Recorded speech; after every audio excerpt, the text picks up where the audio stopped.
আমাদের শরীরের সুস্থতা বজায় রাখতে ভিটামিন ডি এক অবিচ্ছেদ্য উপাদান।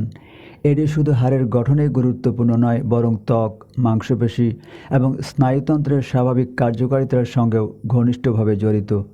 কিন্তু আপনি কি জানেন, ভিটামিন ডি এর ঘাটতি হলে তা সরাসরি আপনার ত্বক ও পায়ের উপর দৃশ্যমান প্রভাব ফেলতে পারে। রুক্ষ ও ফ্যাকাশে ত্বক, পায়ে ব্যথা বা ফোলাভাব কিংবা অস্বাভাবিক দাগ, এ সব কিছুই হতে পারে ভিটামিন এর অভাবের অজানা সংকেত। আজকের এই আলাপে আমরা জানব ঠিক কিভাবে এই ঘাটতির লক্ষণগুলো আপনার ত্বক ও পায়ে ফুটে ওঠে এবং তা চিহ্নিত করে দ্রুত ব্যবস্থা নেওয়া যায়। ভিটামিন ডি এর ঘাটতিতে আমাদের ত্বক ও পায়ে যে লক্ষণগুলো ফুটে ওঠে। নাম্বার ১, ক্ষত শুকাতে দেরি হচ্ছে। যদি কেটে যাওয়ার পর ক্ষত খুব ধীরে শুকায় বা বারবার সংক্রমণ হয়, তাহলে তা ভিটামিন এর ঘাটতির লক্ষণ হতে পারে।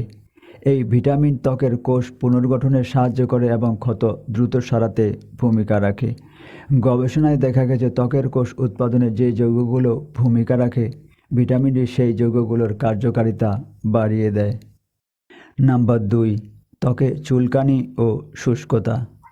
আপনি হয়তো ভাবছেন নতুন কোনো ক্রিম বা লোশন থেকে ত্বকে চুলকানি হচ্ছে, কিন্তু যদি নিয়মিত ত্বক শুষ্ক থাকে আর চুলকানি না থাকে, তাহলে এর পেছনে থাকতে পারে ভিটামিন ডি এর ঘাটতি।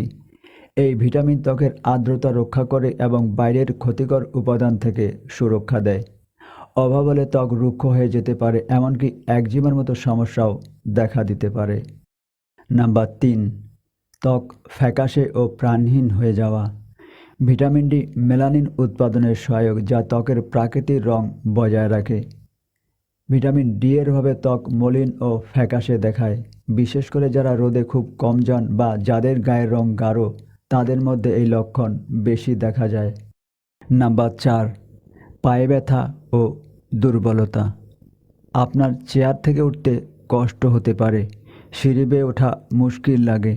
এসব সমস্যার পেছনে ভিটামিনের ঘাটতি কাজ করতে পারে। এছাড়াও পায়ের হাড়ে ব্যথা, পেশির দুর্বলতা, এসবই হতে পারে ভিটামিন ডি এর ঘাটতির কারণে। শিশুদের ক্ষেত্রে তো পা বেঁকে যাওয়া বা রিকেটস পর্যন্ত হতে পারে। বড়দের ক্ষেত্রেও হাড় দুর্বল হয়ে যাওয়ার ঝুঁকি বেড়ে যায়। নাম্বার ৫, অতিরিক্ত ঘাম হওয়া। ভিটামিন ডি ঘাটতির অন্যতম প্রধান লক্ষণ হলো অস্বাভাবিক ঘাম। অনেকেই মনে করেন এটা ক্লান্তি বা গরমের কারণে হচ্ছে, কিন্তু বিশেষ করে মাথা হাত বেশি ঘেমে গেলে, এমনকি শীতেও যদি ঘাম হয়, তাহলে এটা ভিটামিন ডি কমে যাওয়ার অন্যতম ইঙ্গিত হতে পারে। এই ভিটামিন ডি ধর্মগ্রন্থিগুলোর কাজ ঠিক রাখতে সাহায্য করে। ভিটামিন ডি এর ঘাটতি হলে আমাদের করণীয়।